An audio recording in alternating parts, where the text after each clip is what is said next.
Boom. Bada boom, bada Okay, bang. let's be fresh. So fresh and so clean. We're recording there. Okay. Here we go. Here we go.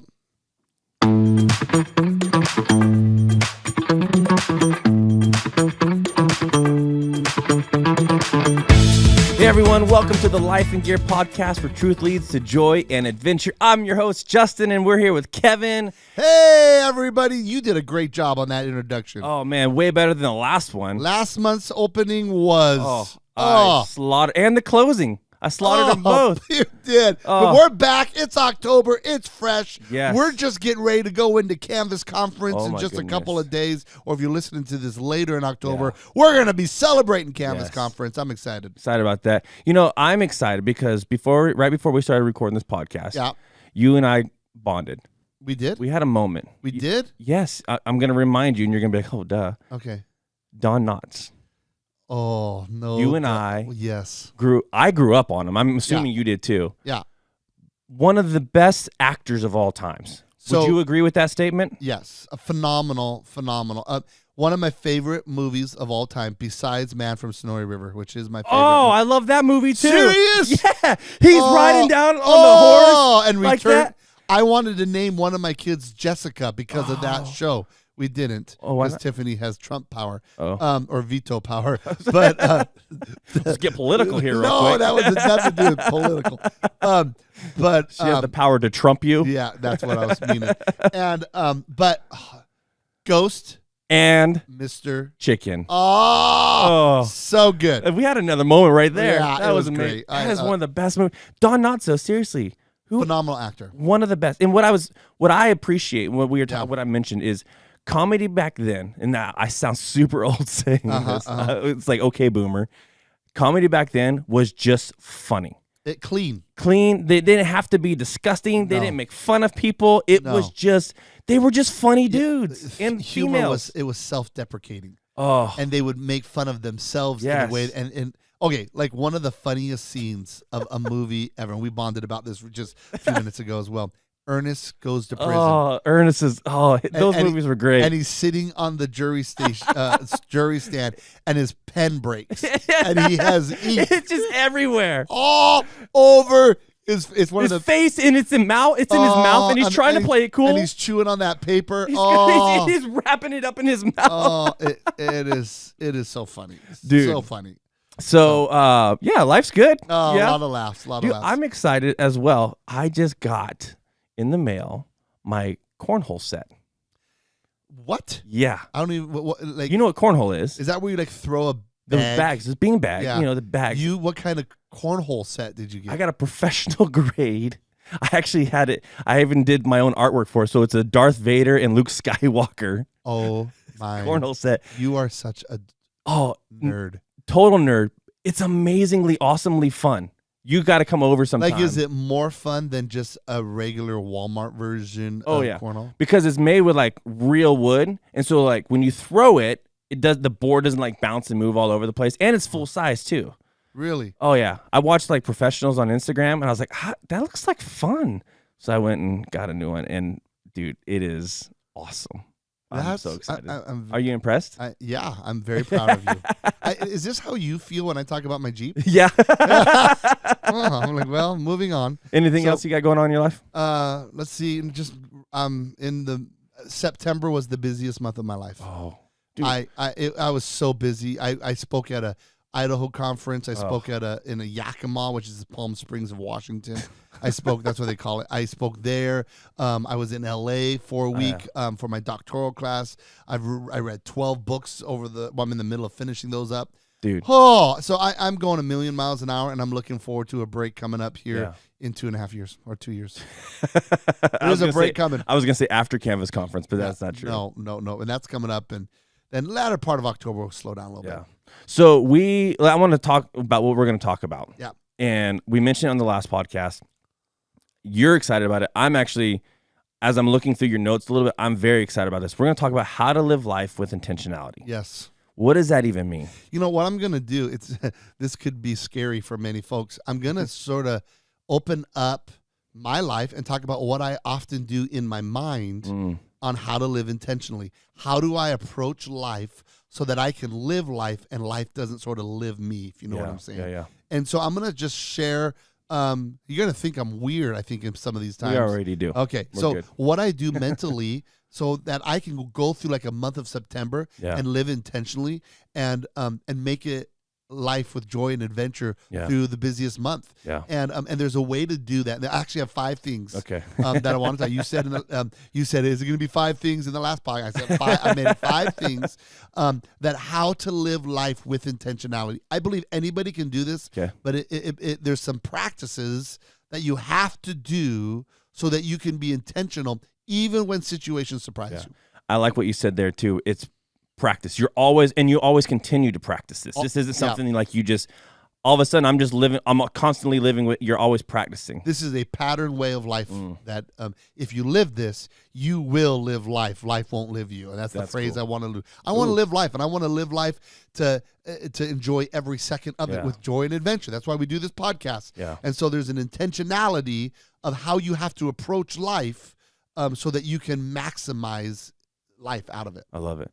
So number one, I think we all have to start here, and that is you have to be intentional with your feelings, emotions, because man, they will ride you and drive you and guide you and lead you and destroy you. Well, and today our society encourages this. Actually, absolutely, we live by our feelings, but it doesn't mean that we're living them with intentionality. No, and let me tell you, I love feelings. Yes. I love them. Yeah. Feelings aren't bad, but uncontrolled, they're dangerous. Yeah. And but if feelings are meant to enhance life, I like to say this. If you stuff feelings, you live life like a black and white TV. But if you manage feelings and control feelings, they enhance, and it's like you're living life 4K.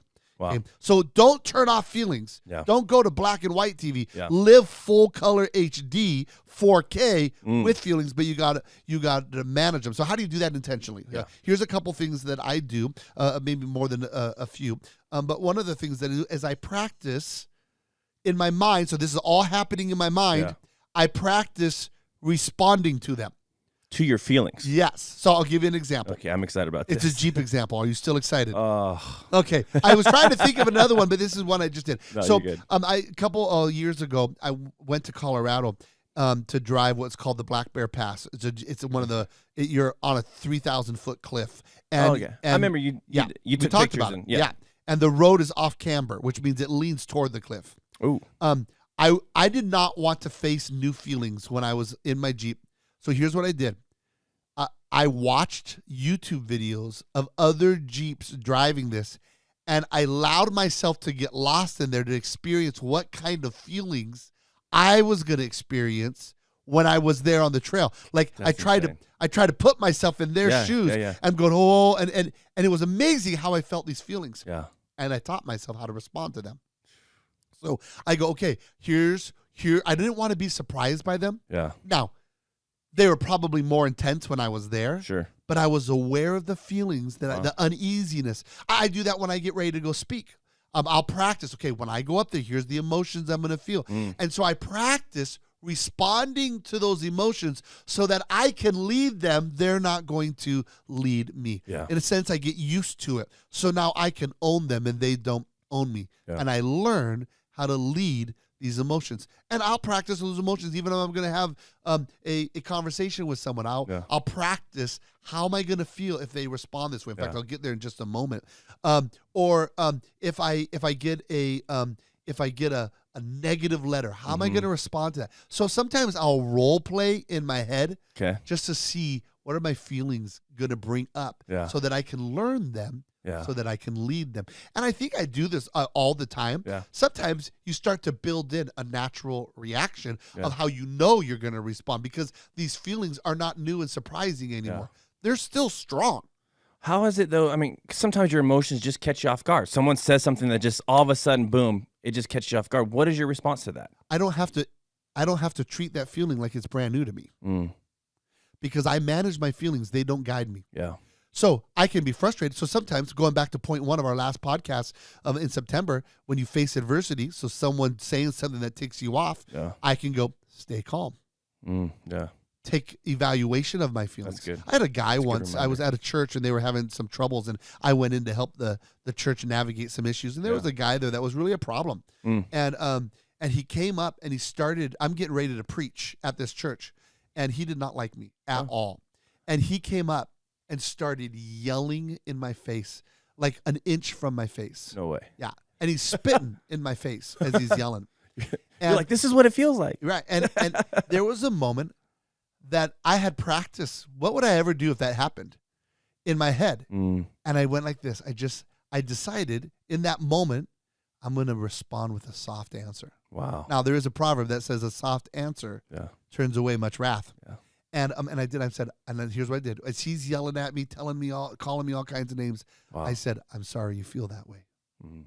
I'm sorry that's how you feel. Very monotone. Yeah. And in that moment, I was not going to give this guy the reins to my emotions because he couldn't even control his own emotions. Yeah. Why would I give him the reins to my emotions? Well, he'd probably get more mad as you Well, he couldn't control his own. I'm not going to give someone who can't control his own emotions my emotions. Yeah. So I just said, I'm sorry. Now, here's what happened. When I responded that way, how do you think he responded?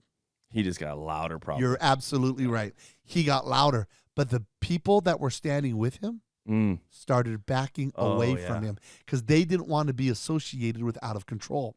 And that was because I wanted to be intentional with my feelings. So when I'm in these situations, it's not foreign on how I should respond. Yeah. I've intentionally set myself up on how I should. So what you can do is practice those feelings of what are you going to do when your kid comes home and has a bad grade? Or what are you going to when your kid comes home and they did something really stupid? So you run this. So for you run random scenarios through your head. Yes, all the time. That's awesome. And I want to know how would I respond. Yeah. And I don't always respond correctly. Sure. So then I learn to manage myself. Don't respond that way. Yeah. You know. And so they're not always negative. Sure. Sometimes they're real positive. Yeah. What am I going to do when I'm sitting next to a Bronco fan during the upcoming, that September Monday night football game, and the Seahawks actually do something good? How am I going to respond? Yeah. Because just random little things like that. You'll be surprised how many people don't do that. Yeah.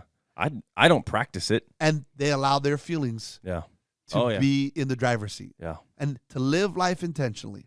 And in fact, the second point is going to enhance the feelings point. Yeah. So let me get to the second point. Okay. And that is practice conversations in your head. You ever do this one? Yes, I have. Yeah, I think it's a great one. I practice most of my meetings in my head before the meeting. I'll read through the agenda. It's like I like to see the agenda ahead of time. Yeah. And I'll look at them and I'll practice bringing up the topic. And then I process what are going to be the emotions of everybody around the table when I bring this up, so I know what I need to manage or what I need to process through. Yeah. So I practice as many scenarios as I can. And then I practice conversations. So let's just say you and I are having a conversation about something, and it's going to be a hot topic. Yeah.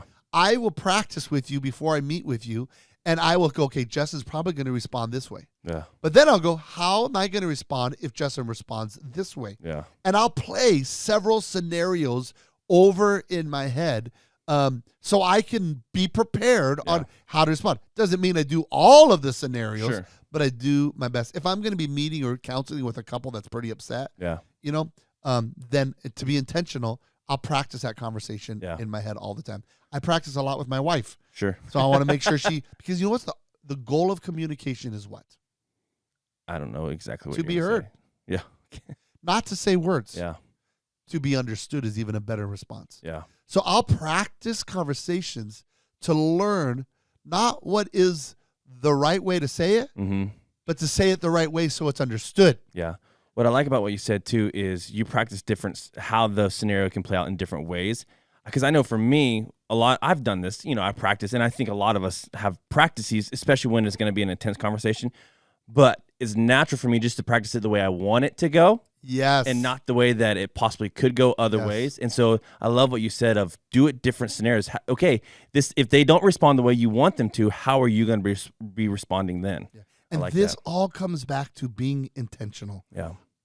Preparation is the key to intentionality. Yeah. Because you can't be intentional if you're not prepared. So I like to practice those. And it also allows me to examine me on how I'm going to respond in these conversations. Sure. So I'm prepared to lead my feelings. That's where it goes back to point number 1. Yeah. So I can manage those appropriately because I'm not being surprised. Yeah.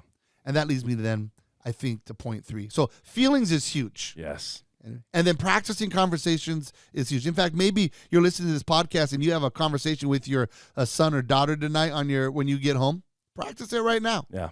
Hit pause on the podcast and practice how that conversation go. What are the key things I need to say? Yeah. You're going to be much more equipped to have that conversation than if you just try to do it spur of the moment off the top of your head. That's lazy, and then you become reactionary to life, not intentional about life. I like that. And then number 3 is look ahead and plan. Have a plan. One of the things I like to do right before I fall asleep, I preview the next day. Yeah. I read through all of my calendar, and I do the day. I glance at the week, and I glance at the month, and then I follow. I practice this every night before I go to sleep. Yeah. Now for some, they're like, dude, I couldn't go to sleep if I did that. For me, it helps relax me because I know what's coming. I also do this with my sermons. Like when I'm going to preach on Saturday night, I preach Sunday morning. Yeah.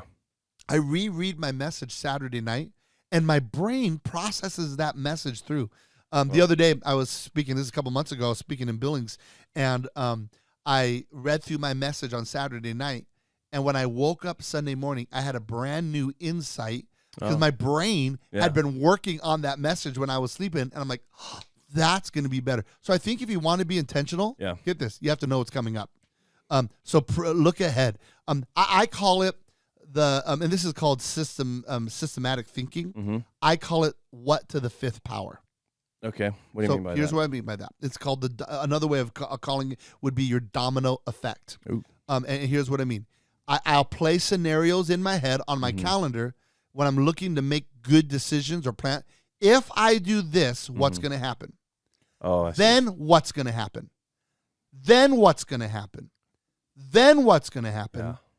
Then what's going to... So I dive deep. What to the 5th power? Okay? That's really going down there. It takes work. Yeah. Intentionality takes work. How do you have time for all this stuff?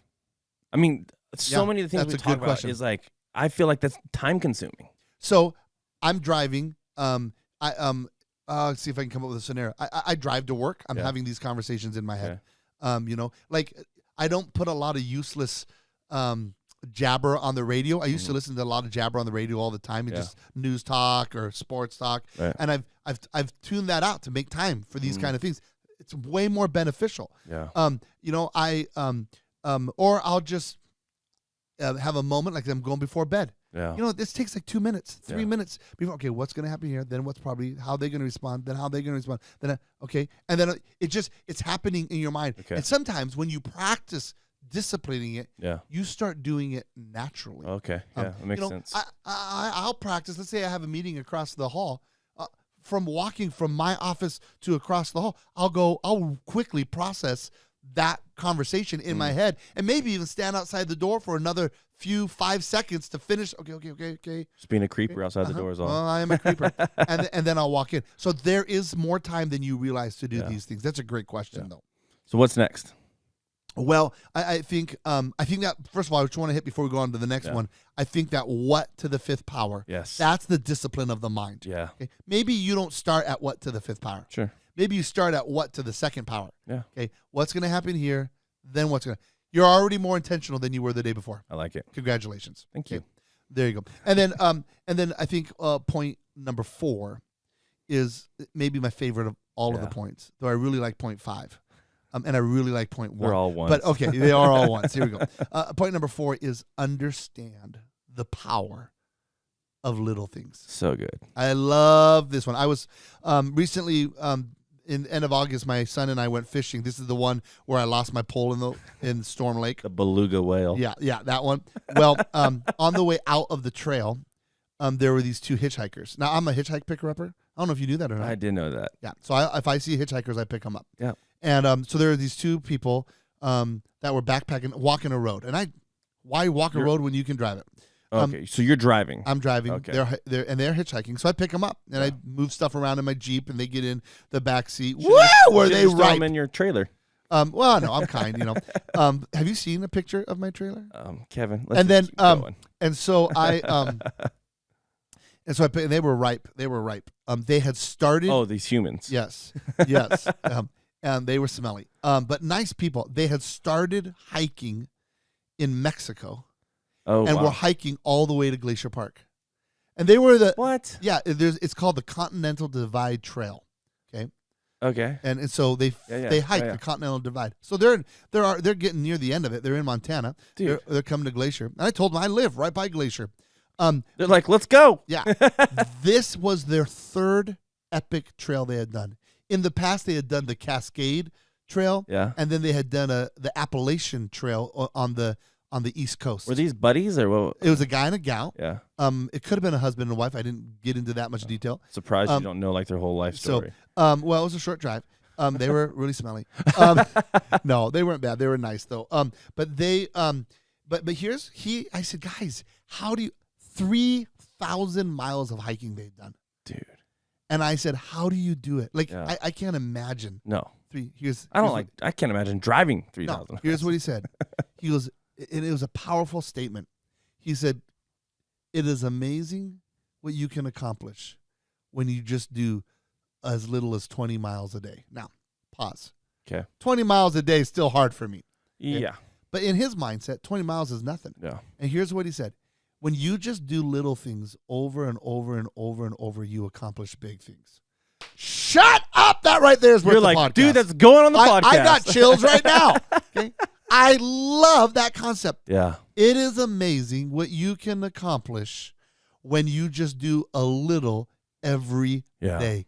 That is intentional living. Yeah. I'm in my doctoral program. Oh, I didn't know that. Yeah, because I talk about every podcast. You just get me real on this thing.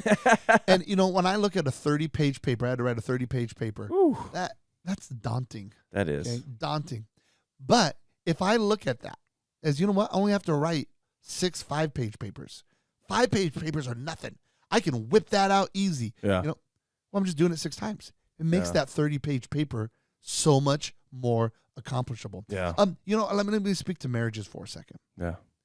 The power of marriages is that when marriages focus on the little things, they stay together for the long term. Yeah.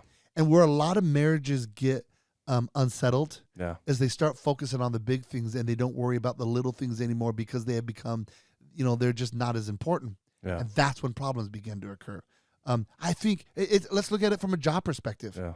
You want to excel in your job, master the little things. And when you're intentional about the little things, the big things naturally come your way. Yeah. I think people forget this idea of accomplishing the little things because they sit so focused on the big things. Yeah. And they'll never intentionally reach the big things if they don't manage the little things. So I think that let me give you another analogy that works in this. Yeah. Saving money. Oh. You don't save. A lot of people think I need to save money. And they want to start with $5,000. Yeah. Start with $5. Yeah. If you start with $5, you're already intentionally richer than you were the day before. Yeah. And then the next day it's $10. And then the next day, and then it begins to compound. Yeah. Little things matter when you want to live an intentional life. Yeah. So. It's amazing how easy that concept is to say, but how hard it is actually to apply because it's so easy just to be focused on those big things. Yeah. And let the big things overwhelm us. And all the while we're just missing those little things, which could accomplish the big things for us in the long run. If you find in your life that you're responding to things all of the time, you're living a reactionary life. Yeah. So here's a principle that I have. I want to send emails or texts that make people move. I want to send the majority of the emails or the texts that I send should move people to accomplish something because then I'm being an intentional leader. Yeah. If most of my texts or emails are coming to me, I'm having to respond to, I'm reacting to life. So I just want a majority. You can make that 60% or 80%, whatever. You come up with but I think through that. How many emails am I responding to? And how many am I initiating, making others respond to? Yeah. I want to lead my life. That's good. And so I'm going to send emails that lead my life. Wow. Okay. Like It's a little thing. Yep. It's a little thing. But you let that filter into every area of your life. Yeah. So, And then I think my final point here. You're very familiar with my fifth point. I love this one too. I love them all. This is great stuff. This fifth point is so saturated within our culture here at Canvas because I want us to be an intentional culture. Yeah. And I want us to accomplish things. And I want us to accomplish the things that we have put our minds to accomplish. Yeah. And I think one of the best ways to do that is everything gets a name and a date. This is huge. Name it and date it. Okay? I never even thought about this until I worked here. Yeah. Name it and date it. And what do I mean by name it? Why don't you define what name it and date it is? You put someone's name is on it, who's going to accomplish that task, and when that task is going to be accomplished, what time that task will be accomplished. So every task, every decision, I don't care how little it is, has a name and date it. Yeah. Where I came up with this concept was I would watch baseball, and there'd be a pop fly, and two people would look at each other, and that pop fly would land on the ground. Why? Because nobody claimed it. Nobody owned it. There was a miscommunication. So every meeting we have, and then even in my own life, everything I want to do, I name it and date it. I put a name on who's going to accomplish it. Sometimes I put my own name on it, and then I put a date by what it's going to be accomplished. I've sat in meetings, and we all come up with a great idea, and this is awesome, and then we leave the meeting, and that idea never advances because really nobody owned it. The minute you put a name on it, that person owns it, and they don't want their name to look bad.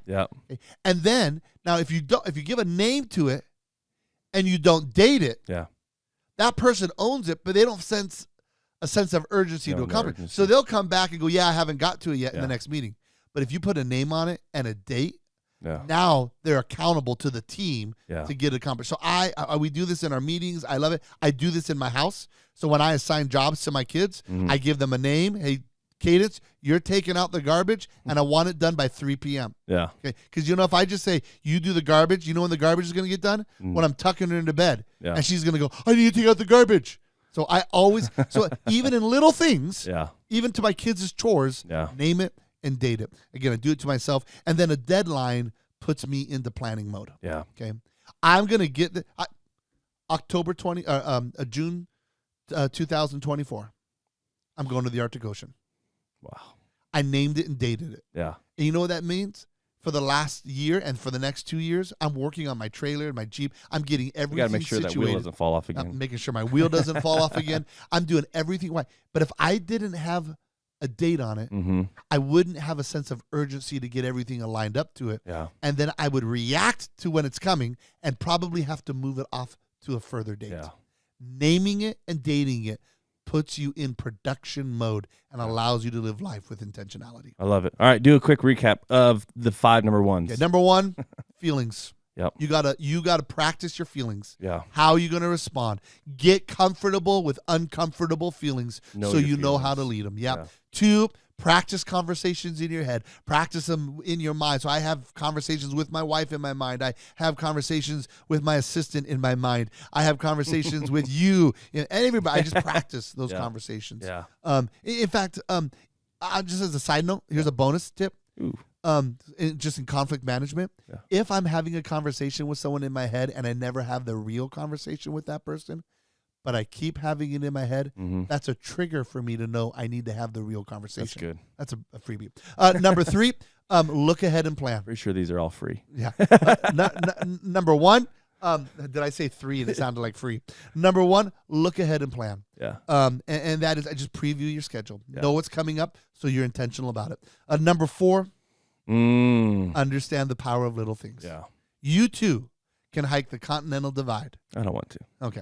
And then number 5, name it and date it. Everything in your life gets a name and a date so it can be accomplished. So good. I love it. Living life with intentionality. It's almost like it could be a podcast, and it is. Oh, there it is. You want to live a life with joy and adventure? Only way to do it is be intentional. That's awesome. So that is this episode. What's next, Kevin? What are we going to be doing? So I'm excited about the next episode, and I'm not going to tell you what it is. Your face just now because you were like, what is this going to be? No, I'm excited. Well, what I'm doing is over the last couple of months, we've asked people to send in the topics that they want to, and I'm going to pick 2 topics, and I'm going to give 3 points to each topic. We've had a lot of great ones come through. We've had a lot of great ones in. So I thought, I'm just going to speak in to a couple of these, and so we're going to do that next month. So you have to tune in to find out what those topics are going to be. That's going to be awesome. Hey, that's going to be a lot of fun for us. If you don't already, please subscribe to the podcast. I sound desperate again. Why do I always do that? You go into that high voice, I like, know. hello, my name's Justin. I just entered puberty or something. Hey, we're on Spotify, Apple, Google, and Stitcher. And don't forget our website. What else you got, Kevin? Hey, check out, Facebook, Instagram. We're going to be posting pictures up in there. Hey, would you take a moment maybe and just share this podcast and invite your friends to listen to it? Help us get the word out of just some of these things. If it's benefited your life, it's going to benefit your friend's life as well. So that's good. Well, so here's what I'd like you to do. Watch this. I'm going to do this right now before you end. I would like for you to share this podcast by the end of tomorrow, okay? So you've been named it, and I've given you a date by the end of tomorrow. I wonder if people are still listening. Hey, that's all we have for you today. I'm your host, Justin Stewart. And for Kevin and myself, thank you so much for listening to the Life and Gear podcast, where truth leads to joy and adventure.